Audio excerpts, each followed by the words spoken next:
Good morning. It's 19 degrees out here. I'm bound and determined to have a good dog, so I work her every day. No days off. Come here, Copper. Come here. Good girl. Sit down there. Good. What I want to talk about today is to teach a dog to sit and to stay. I think that's the most important command. A lot of people think we need to tell them to come here, come or hear the command. That's the first thing you have to do to get them to do that is you got to teach them respect. And when you're teaching a dog to stay and they're getting up all the time, that's just a perfect opportunity to teach them. When a dog stays that first time, they're not really learning anything. So if they get up 3 or 4 times during the training, just call that a good thing. If they get up and they start following you when you're telling them to stay, that means they just feel like they don't want to be away from you. And that's not necessarily a bad thing. Could be leading to separation anxiety. But if they get up and they walk into another room when you tell them to stay, that's a lack of respect, something that we need to work on. So if they don't have any respect when you tell them to stay, if they're out headed for the road or something like that and you tell them to come here, they're not going to listen to you then. They've got their mind on something else. But we need to make these dogs work. And I need to reiterate how important it is that they want exercise, discipline, and affection. So before I just had her come out here and sit, I've been throwing a little retrieving dummy for her. I do what we call pre-fatiguing. And then I do a little training. I feed her before, so she's 8. We haven't been up but an hour and a half or so. She's ready to run and play. But now I'm just kind of gently stroking her, talking in a calm voice, and tell her to sit, and she's sitting. If I got real high pitched and jumping up and down, then it'd be hard for me to teach her to sit and stay,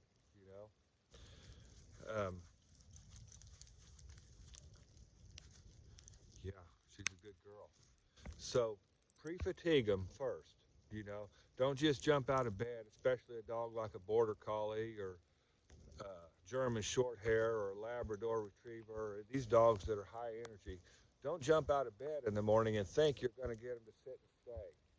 It's very hard to do that. But what you can do, a lot of these dogs like Copper here is so food driven. I can jump straight out of bed and hold her food bowl, tell her to sit down, tell her to lay down. She'll do anything for food. So I feed her twice a day. So those 2 times a day, they're training sessions, even though they're just a couple of minutes long. But I don't let her have her food until she sits and stays, and I tell her to come to it. Now I'm going to demonstrate how we do this. Come here, Copper. Come here. That's a good girl. That's a good girl. Okay, sit. Here, let's turn around this way. Come here. Turn around this way. Okay, sit. Stay. Okay, now I have a food pouch on me. And I keep with a little reward. It's a whole wheat Cheerio. That's all it takes for her. But watch this. Okay, good girl. Okay, come here. Okay. What a lot of people do when they're teaching their dog to stay, they'll sit the dog down, make her lay down, him, whatever.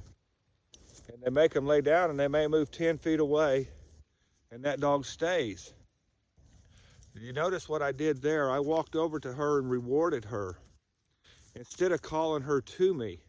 Because what we're doing a lot of times is we get the dog to stay and then we say, come here, and they come to you, and then you praise them and you give them their treat or whatever, but you're not rewarding the stay. You're rewarding the come or the here command. So we got to be careful because they don't understand, they're not mind readers or anything. And, to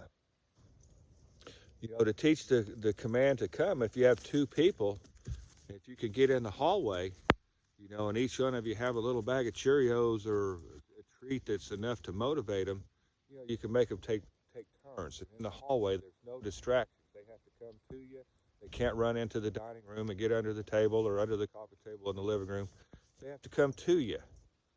So you can take turns. Hey, come here, Copper, or Fido, or whatever. And then the other person hold a treat up. Come here.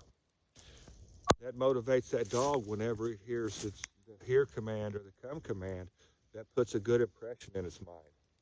And you never want to say, hey, Copper, come here, and then put her in her crate. You know, if you got to go to the crate, walk out to them, put a leash on them, take them to the crate, especially in the beginning when you're teaching this.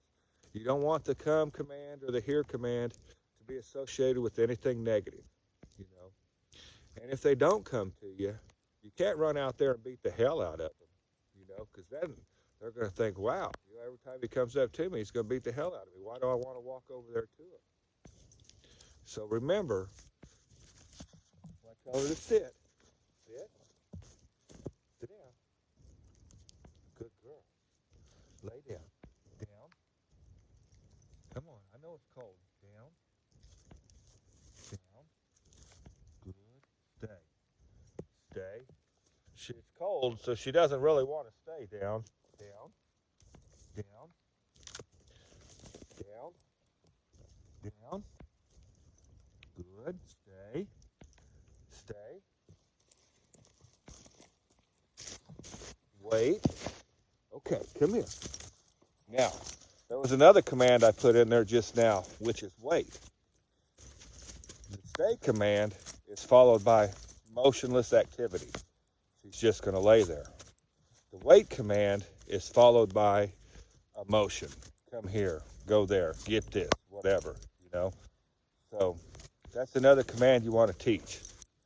Any of you who knew my dog Bo, if I would walk out the door and tell her to stay, she wouldn't go drink her water. She'd stay till I come back in. She'd stay in that spot like she's glued to the floor. Copper won't yet, but she's getting there.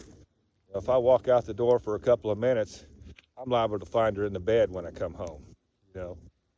But we work every day, and she gets a little better every day. But that's just something that I wanted to touch on today is, you know, to get the dogs to come to you, it'll be better if you teach them to sit and to stay first and gain their respect and do it with rewards, you know. And there's a difference between disciplining your dog and punishing your dog. And you can watch how to discipline a dog by how other dogs do it, you know. If the dog is doing something that one doesn't like, they may get growled at, you know, and if they keep it up, they may get bit, you know. But I'll go over to Copper, 2 fingers, put it on her collar, and I'll say the word no, and I'll just kind of push her down, you know. And the mothers do that, you know. They'll grab their foot and throw them down or whatever, get on top of them and discipline them, not punish, okay? That makes your dog not trust you. It makes the dogs not look forward to the training sessions and stuff like that. Your dog wants discipline.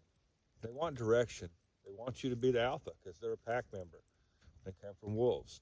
That's the first thing you always got to remember when you're working with these dogs is they want structure in their life. They want direction. They want exercise. And then they want loving. You know, sometimes we get that all mixed up. Another thing I wanted to talk about was dogs jumping up on you. We go to work all day long, and we come home, we're excited to see our dogs. Our dogs are excited to see us. And the first thing they do is jump up on us. And what's the first thing we do? We start loving them and petting them. Yeah, even though we don't like that, we're rewarding bad behavior. So the dog thinks, oh, if I jump up on her or him, they're going to rub on me, you know? And who doesn't like being rubbed on? So what you do when they jump on you, you just simply cross your arms and turn your back until they subdue, until they sit, until that energy leaves them. And then they're going to realize, oh, as soon as I calm down, I get some loving. And this stuff doesn't take very long. It doesn't take long at all. But you have to do it every single time. Because if you reward that bad behavior one time, boy, they pick up on it real easy. And, oh, yeah, I can jump back up on her again now, and she's going to love on me. He's going to love on me. So stay consistent. Stay persistent. Don't punish. Discipline. And above all else, exercise. Okay? Exercise them. Get them tired before you start to work with them. That's going to help you as much as it's going to help them. especially if you have the patience like I do. I hope you like this video. I hope it helps. Thanks a lot. Have a good day.